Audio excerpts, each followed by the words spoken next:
Bienvenue dans La Leçon, le podcast sur l'art d'échouer. Aujourd'hui, je suis hyper heureuse de recevoir Sneezy, le tout premier rappeur présent sur le podcast. Ça se fête. Membre fondateur du cultissime groupe 1995, Sneezy a fait un sacré bout de chemin depuis entre collab, cinéma et sortie d'album. Il s'apprête d'ailleurs à sortir Nouveau Mode, déjà très attendu. J'ai écouté le premier extrait qui s'appelle J'attendais. Je confirme, ce morceau est parfait. Hello Sneezy, ça va ? Ça va et toi ? Merci beaucoup de venir à l'appart. Merci à toi pour l'invitation. Aujourd'hui, ensemble, on va parler de ton premier album, qui n'a pas eu le succès que tu espérais. Exact. Enfin. Est-ce que tu peux me raconter ta sortie du groupe 1995 ? Du coup, et la sortie de cet album qui a suivi. Ouais, avec 1995, on sortait de notre premier album. Du coup, on avait sorti 2 EP avant, en 2011 et en 2012. Et en 2013, du coup, on a sorti notre premier album qui s'appelait Par issue de minute et qui avait rencontré un succès commercial, un succès critique et on a même gagné une victoire de la musique pour cet album. Ouais, on était bien. Du coup, tout nous souriait et après cette tournée, du coup, on a fait une tournée pour cet album. Et après cette tournée, on s'est tous dit qu'on allait un peu prendre du temps pour respirer déjà parce que ça faisait 3 ans qu'on était sur la route et tout le temps ensemble. Question, toi, t'as commencé très très jeune avec 1995. Ouais, au lycée. Ouais. Du coup, j'avais 16 ou 17 ans, je sais pas. Ouais. Donc depuis 16 ou 17 ans, t'étais habitué à avoir une certaine notoriété et... Ouais, c'est arrivé un tout petit peu plus tard, peut-être vers 18-19 ans, mais pendant 3 ans, c'était très très intense. Et c'était surtout le fait de vivre toujours avec les mêmes personnes. Du coup, on s'est autorisé une espèce de pause, sans vraiment se dire quand est-ce qu'on allait revenir ensemble. Parce que, en fait, c'est un groupe, mais qui marche comme un collectif. On était vraiment des entités très fortes dans ce groupe, ce qui fait qu'on avait toujours prévu de pouvoir faire des trucs solo, pour respirer, pour temporiser un peu, pour pas que ça fasse trop relou. Un 995 qui sorte un projet tous les ans, tous les 6 mois. Surtout qu'on est très productif. Et puis à cet âge-là, en plus, on sait pas vraiment ce qu'on veut faire de sa vie. J'imagine que toi, tu voulais continuer la musique, mais... Ouais, à ce moment-là, quand même, t'es pris dans le truc et tu réfléchis même pas trop, en fait. Ça marchait, du coup, on se laissait emporter, tu vois, par le délire. Et par le succès, parce que tu te laisses souvent emporter quand ça marche. Après, quand ça marche moins... faut trouver des alternatives. Tu te dis ah oui, c'est vrai. Ouais, c'est vrai, en fait, c'est ça la vie. Mais et du coup, ouais, voilà, c'était en 2014, je crois, ouais, septembre 2014, on avait décidé de faire cette pause. Et du coup, je me suis dit bon bah je vais devoir quand même faire quelque chose, quoi. Du coup, de la musique, je me suis dit vas-y, je vais me lancer sur mon album solo. J'ai toujours voulu aussi faire mes trucs de mon côté, comme tous les membres. Et du coup, j'ai commencé à bosser sur un album. Mais je me suis très vite retrouvé perdu parce que j'avais pas l'habitude de bosser seul. Et le fait de se retrouver en studio tout seul, moi un ingé maximum quoi, à écrire, du coup t'écris beaucoup plus. Les thèmes c'est toi qui les choisis, tu choisis tes instrus, c'est une toute autre manière de travailler que de travailler en groupe déjà. Ça fait presque trop de liberté d'un coup. Bah ouais, c'est de la liberté et en même temps c'est beaucoup plus de travail tout simplement. Et quand t'as pas forcément eu l'habitude de bosser de cette manière, parce que nous c'était très on faisait des morceaux en 2 heures quoi, c'était plié. Le scandale. Bah non, mais en même temps on était beaucoup de rappeurs, on était 5 rappeurs plus le DJ. Ouais, c'était ça. 5 rappeurs plus le DJ. Parfois j'avais 8 mesures à écrire, 4 mesures à écrire sur un morceau. Si je faisais pas le refrain, ça allait très vite quoi. Tu vois le thème, tu vois ce que les mecs ils ont fait. En 15 minutes, c'était plié, donc c'était le rêve, c'était trop bien. Et à la fin, on était très contents des morceaux, et sur scène, c'était charmé. Mais quand t'es tout seul, c'est autre chose. Du coup, j'ai commencé à bosser. Tu t'as décidé de t'entourer avec des personnes que tu connaissais déjà quand tu bossais avec un 995 ?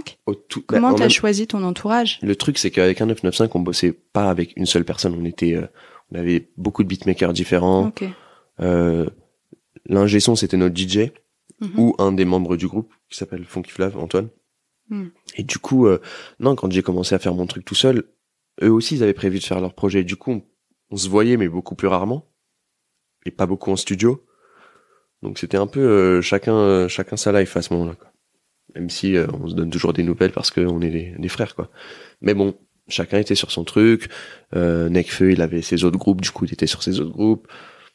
Bref, chacun était très très pris à ce moment-là. Mais moi, voilà, je me retrouvais au studio tout seul. Surtout que je suis un lève-tôt, donc j'y allais très tôt le matin et je finissais très tard. Du coup, ça faisait des longues journées où j'écrivais des trucs et que je trouvais ça vraiment nul, quoi. Je me disais, putain, mais c'est naze et tout, et les instrus, je sais pas, j'avais l'impression qu'on me fournissait pas assez de trucs que j'aimais. Du coup, je me retrouvais à faire des morceaux que je validais pas forcément. Bon, bref, j'ai fait plein de trucs comme ça. Et puis en plus de ça, j'imagine que quand tu te dis, ok, je sors de mon groupe, de mon collectif, il y a une pression énorme qui est attendue sur le premier album et une pression qui vient d'abord de soi. J'imagine qu'on se dit, ok, il faut pas que je rate là, c'est moi qui me mets un peu à nu. Ouais, mais c'était pas vraiment ça le réel problème auquel je pensais. C'était plus me dire putain, ça va être différent, même si je dois le défendre sur scène, etc. C'était plus ça mes soucis, parce que en soi, j'avais pas vraiment forcément d'attente que ça marche ou que ça marche pas, parce que j'étais un peu pris dans un truc. Je me disais bon bah avec un 995 ça marche, ça devrait marcher. Logiquement, j'y pensais même pas vraiment. Je me disais ça va être sur la continuité, quoi. Le fait est que j'étais quand même le membre du groupe qui était le moins parfois cohérent avec les autres. J'aimais bien aller j'ai jamais écouté que du rap, j'aimais bien faire un peu ma sauce et tout. Bon, dans le groupe, c'était plus compliqué parce que il y a 6 personnes à gérer, 6 goûts à gérer. Bon, t'es obligé de te plier parfois aux exigences des autres. Et du coup, quand j'étais tout seul, je partais un peu dans tous les sens. Et du coup, j'ai bossé avec des gens qui m'ont apporté beaucoup, même de l'apprentissage musical et tout, mais qui étaient pas dans le rap. Et du coup, je commençais à partir dans un truc c'est pas qui me ressemblait pas forcément, mais que je maîtrisais pas en fait. Je fais des choses que je maîtrisais pas, mais sur le coup. Tu l'expliques comment? Ça, c'était la maison de disques. Pas du tout. Non, j'avais aucune pression de maison de disques, rien du tout. Du coup, je bossais de mon côté. J'avais même pas encore signé. Ok. Je faisais mon album de mon côté, puis j'allais ensuite négocier ce que j'avais à négocier, mais j'avais zéro pression à ce niveau-là. C'était moi qui me mettais un truc de bon, ça y est, j'ai fait 3 EP où ça rappe beaucoup, je rappe beaucoup depuis 5 ans. Nous, on vient d'une école où on a fait des open mic, on a fait des micros ouverts, et dans toute la France, des battles, des trucs, j'ai rappé dans le métro. Enfin, c'est pas les rappeurs d'aujourd'hui qui font un freestyle et qui le clip direct, quoi. On a bossé 5 ans sans déjà rien sortir. Ce qui est impossible aujourd'hui, ça n'existe plus. Les gens sortent des trucs dès qu'ils ont fini d'enregistrer. Donc voilà, donc je me suis retrouvé dans un truc où je faisais peut-être pas forcément les bons choix. Je suis hors du rap que je connais et que j'ai poncé à mort. En même temps, je maîtrisais le rap et j'ai voulu faire des trucs un peu moins rap, mais que je maîtrisais moins. Ouais, sortir de ma zone de confort. Après, il y a des trucs que j'aime encore de ce que j'ai fait, mais je sais que c'était pas le moment de le sortir. En tout cas, pas comme ça, quoi. Okay. Pas juste en sortant d'un 995, pas de cette manière, peut-être. Je l'ai amené. Je comprends que le public l'ait pas capté parce que je l'ai pas amené, en fait. C'était trop brutal. Du coup, voilà. Et puis. T'as travaillé combien de temps sur cet album-là? Ça prend combien de temps de faire un album solo? Ça dépend, ça peut être très rapide. C'est plus de 2 heures. Ça, on a noté. Plus de 2 heures, ouais. Quand on est en solo, c'est plus de 2 heures. Mais ouais, surtout que j'avais l'habitude de finir des albums, c'était en un mois, quoi. En un mois, on avait fini un album avec un 995. Mais c'était beaucoup plus simple, quoi. Et du coup, là, ça a pris 1 an et quelques. Okay. Pas de taf tous les jours. Mais grosso modo, ouais, 1 an et quelques, ouais, avant la sortie. Et voilà, on se faisait écouter de temps en temps les sons avec les autres et tout. Et sans vraiment rebosser sur les trucs et tout, je faisais beaucoup de morceaux et après j'ai fait une sélection, j'ai sorti l'album. Tu l'as fait écouter à tes proches, ils en pensaient quoi? Je l'ai fait, y a souvent mes potes qui sont avec moi au studio quand même. Et non, mais la plupart d'entre eux kiffaient, hein, et kiffaient aussi les risques que je prenais. Mais mes potes, c'est pas le public. Mes potes, ils me connaissent, ils savent pourquoi, ils savent que j'ai une autre vision que certains membres aussi du groupe 1995, que j'ai envie d'explorer d'autres trucs, etc. Bref, à ce moment-là en tout cas. Ok. Et voilà, la sortie s'est faite. Ok. Tu te sentais comment le jour de la sortie? Déjà avant, il n'y avait pas des très bons signaux. j'avais sorti 2-3 clips et je sentais que ça prenait pas. Je me suis dit putain, bon bah ça va être différent cette fois. Ouais. Je m'attendais pas forcément à un échec commercial, mais je me disais bon, va falloir le défendre quoi. Et quand est venue la sortie et que ça a pas marché du tout et que je me suis fait un peu mitrailler et tout par le public, je me suis dit bon bah ok, c'est loupé.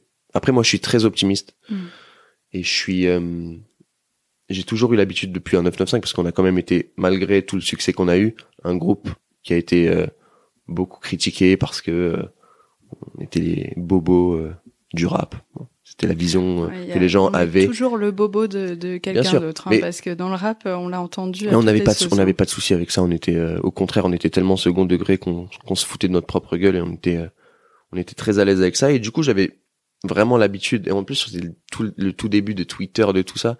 On se faisait quand même mitrailler. Donc, j'avais cette habitude ça faisait 5 ans que ça me faisait plus rien, quoi, les commentaires et tout.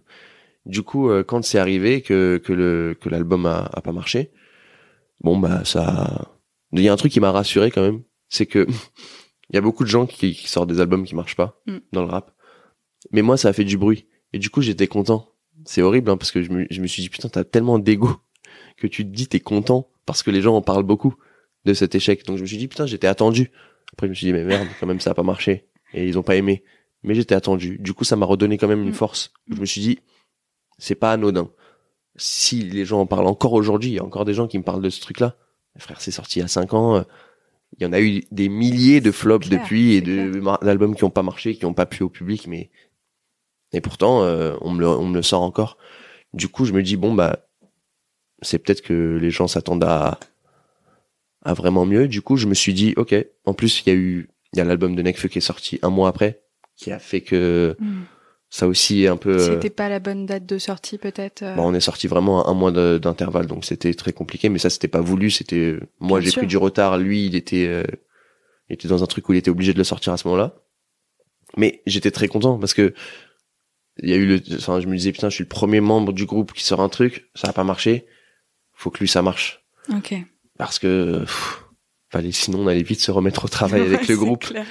Et en fait, ça a explosé et ça m'a grave canalisé aussi. Ouais, tu t'es dit ok, c'est tout à fait possible, on peut être attendu en solo également et je vais me remettre au taf. Ouais, mais bien sûr, c'était même pas une question de me dire par rapport à moi, mais j'étais tellement content qu'il y en ait au moins un où et pour le coup ça a bien pris.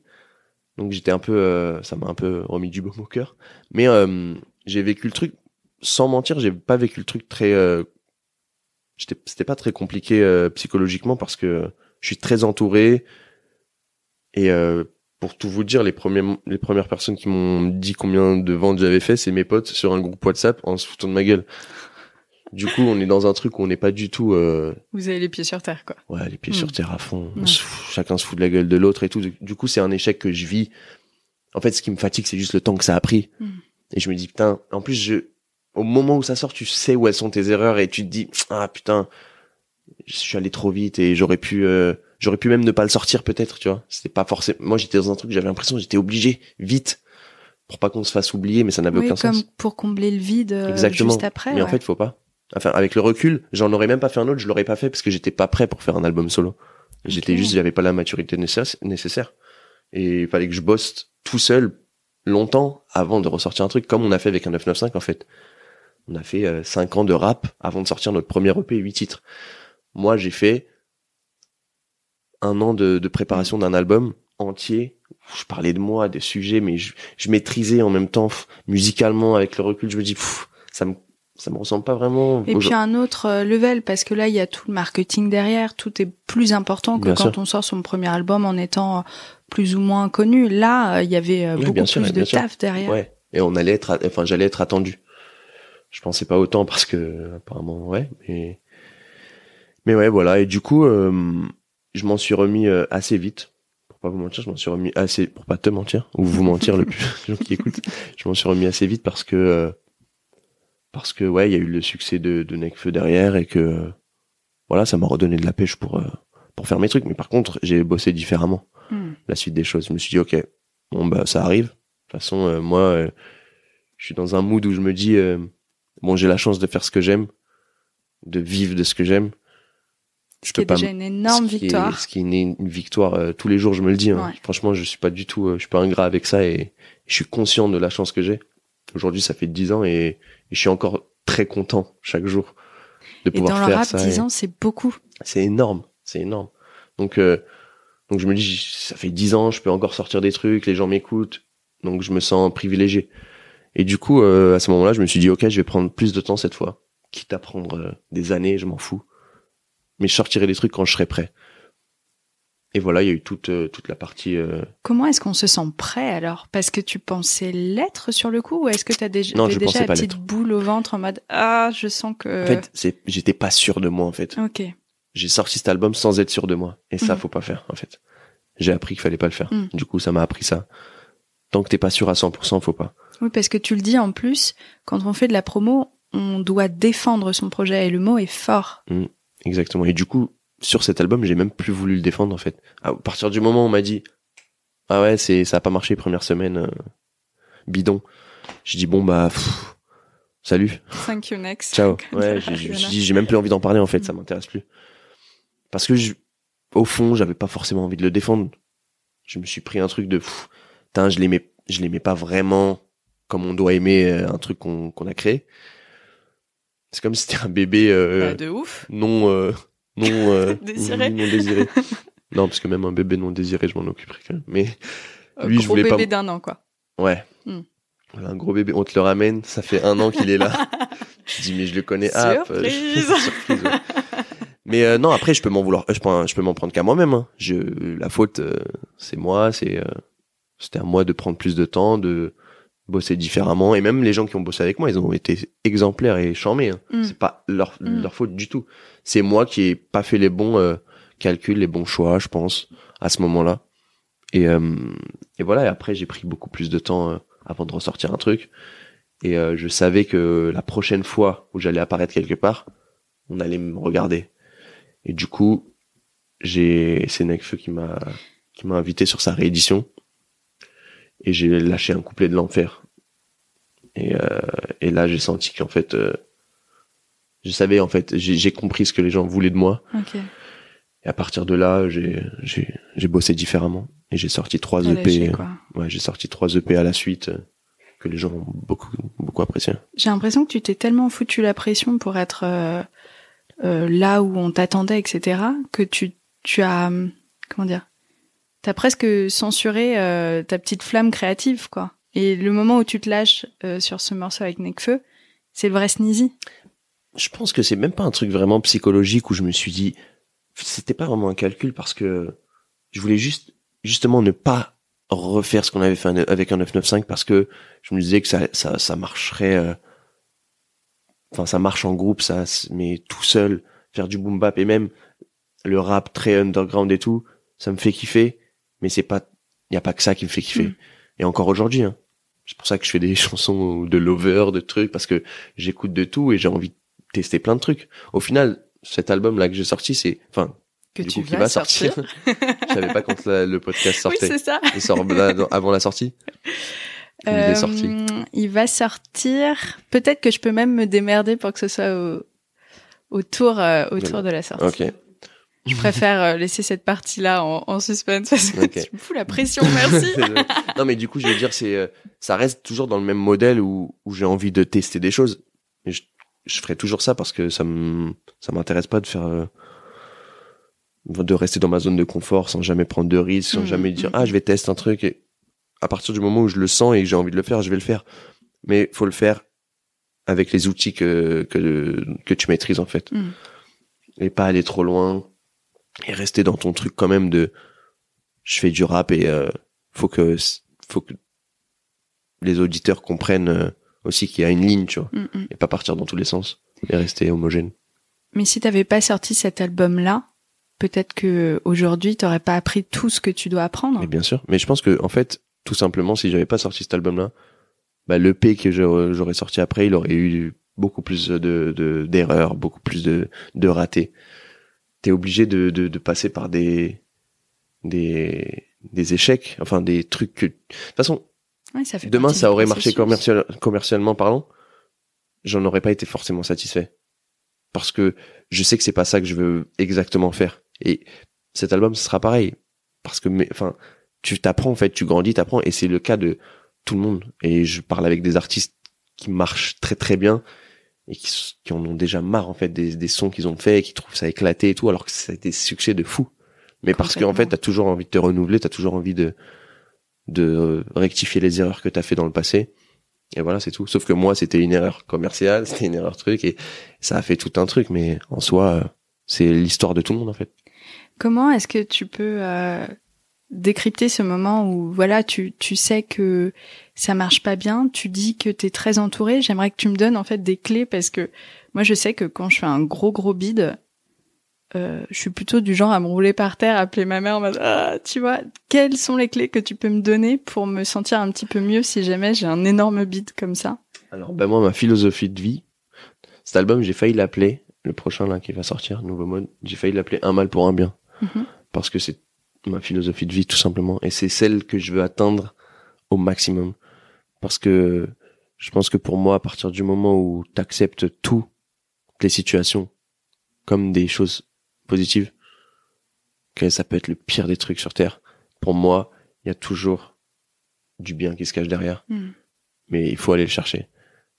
Si tu t'arrêtes juste sur l'action, l'acte, le fait, tu vas pas t'en sortir. Et aussi, je suis de cette école où je pense qu'il faut pas creuser sa propre tombe.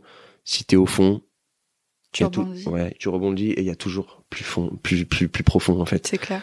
Il y a toujours plus profond. Tu trouveras toujours quelqu'un qui est plus dans la merde que toi. Tu trouveras toujours, et même celui qui est dans la merde et la plus grosse merde du monde, il aura toujours quelqu'un qui a vécu pire. Donc, je pense qu'il faut toujours regarder au-dessus plus qu'en dessous. Et être optimiste et proactif. Moi, je suis optimiste de fou. C'est-à-dire que je suis optimiste même dans l'échec. Je m'en fous. Là, demain, mon album, il marche pas. Ok, c'est pas grave. Si j'ai le jus encore pour en faire un autre, j'en ferai un autre. Ouais. Après, quand j'aurai plus la passion, j'en ferai plus. Mais c'est pas un échec qui va me mettre des barrières pour, enfin, en tout cas pas dans la musique, mais non, mais en fait, c'est ma philosophie de vie générale, même dans une relation de couple, dans tout. Demain, si j'ai un accident, je le prendrai bien. C'est difficile, mais il faut, en fait. Parce que ça permet déjà, la vie, elle est pas facile. C'est clair. Donc, si tu te rajoutes ton cerveau qui te dit tous les jours que non, c'est la merde, c'est nul, c'est la merde, t'as perdu, c'est un truc, t'as fait un échec, mais tu vas pas t'en sortir, en fait. Donc, je pense qu'il faut... ça te bloque de ouf parce que ça te fait perdre confiance en toi, donc tu ressors pas de perdre confiance et beaucoup de temps, en fait. En fait, se morfondre, c'est une perte de temps exceptionnelle. Parce que tu sors toujours à un moment du tunnel et tu dis, mais pourquoi je me suis pris la tête comme ça? Pourquoi pendant 2 ans, j'étais alors que si je m'étais pas pris la tête, j'aurais gagné 2 ans de tranquillité, en fait.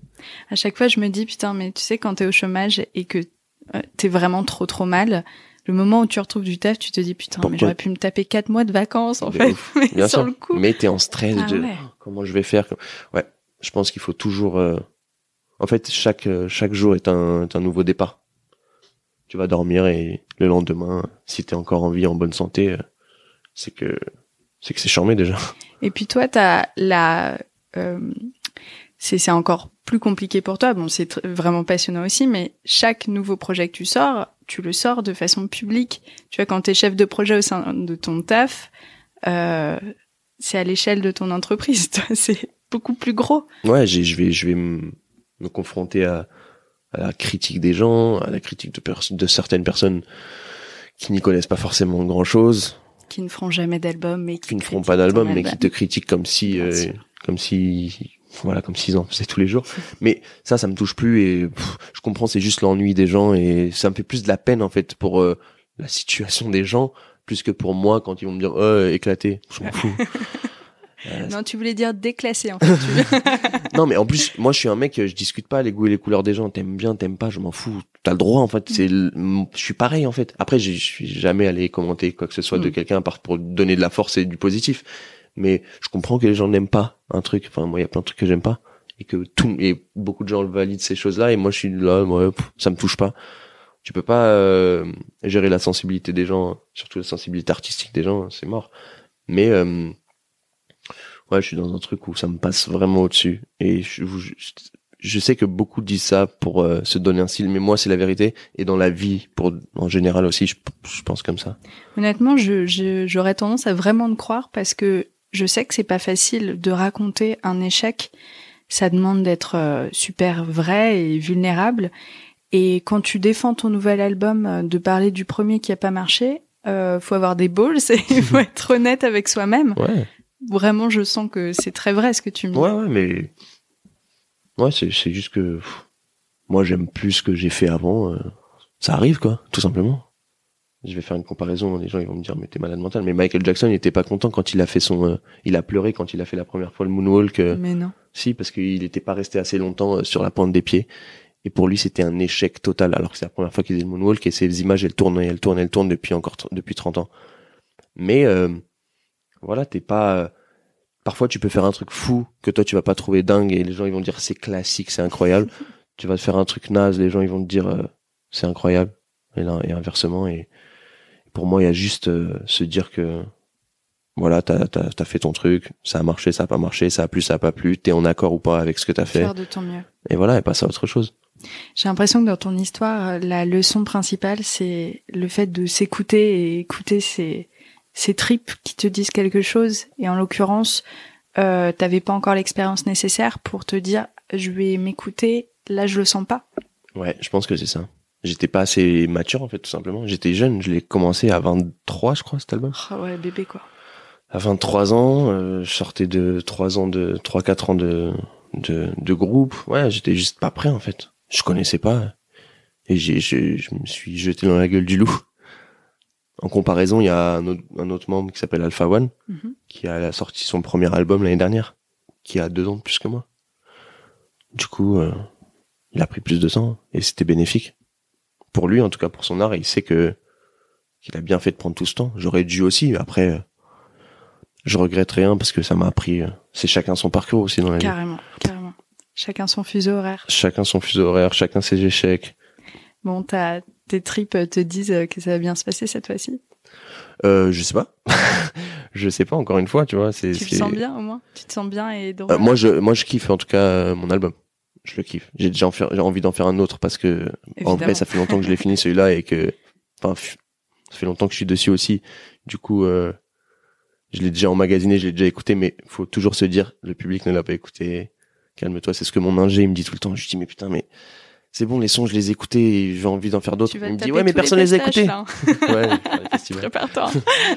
Mais les gens les ont pas écoutés, du coup il faut être là, il faut défendre son projet et je le kiffe, du coup je vais le défendre à fond. Bon bah trop bien, je te souhaite tout le meilleur pour ce nouvel album. Merci beaucoup d'être venu me raconter cette histoire. Merci pour l'invitation. On te retrouve sur tes réseaux sociaux, tu peux peut-être nous... Ouais, sur Instagram, je crois que c'est là où je suis le plus actif. Donc on a compris hors micro que TikTok c'était pas encore le cas. Ouais, tous les trucs nouveaux comme ça et tout, je suis pas trop. Déjà j'avais un Snapchat, j'ai supprimé parce que je comprenais plus. Enfin, je recevais des messages de gens que j'acceptais, mais je croyais que c'était juste des gens qui allaient voir mes trucs, mais en fait ils pouvaient me parler. Du coup c'était trop de notifs, mon téléphone il bug. J'ai supprimé ça. Et ouais, c'est Instagram. Twitter, Twitter, il y a trop de haine, faut pas aller là-bas. Ok, bon bah top. Merci beaucoup, à bientôt. Yes. Encore un grand merci à Sneezy. J'ai adoré cet épisode, j'ai été scotchée par sa franchise et son recul sur la vie. Perso, je m'éviterais une bonne dose de stress si j'avais sa philosophie. Si vous voulez découvrir les coulisses du podcast, abonnez-vous à mon compte Instagram, Paulette_Grisoni, mon compte Twitter, podcast LL en majuscule, ou ma page Facebook, La Leçon Podcast. Et puis si jamais vous voulez rajouter quelques bons points à votre karma, on sait jamais, ça peut toujours servir, n'hésitez pas à me mettre 5 étoiles ainsi qu'un commentaire sur iTunes. Peut-être l'avez-vous remarqué, mais dans cet épisode, j'ai fait un grand effort sur la manière dont j'interréagis avec mon invité. J'ai reçu plusieurs commentaires sur iTunes à ce sujet. Certains bienveillants, d'autres... Sachez que je vous entends, que je me fous une pression énorme à chaque nouvel épisode pour faire vraiment mieux que le précédent, mais je ne garantis absolument pas d'y arriver tout le temps. Il y a des épisodes où je couperai la parole. C'est comme ça. Ça fait partie de moi. Et j'ai vraiment envie de rester naturelle et spontanée, de ne pas avoir le cul serré par peur de mal dire. Par avance, du coup, désolée. Sur ce, je vous souhaite une super journée et je vous dis à très vite pour un nouvel épisode.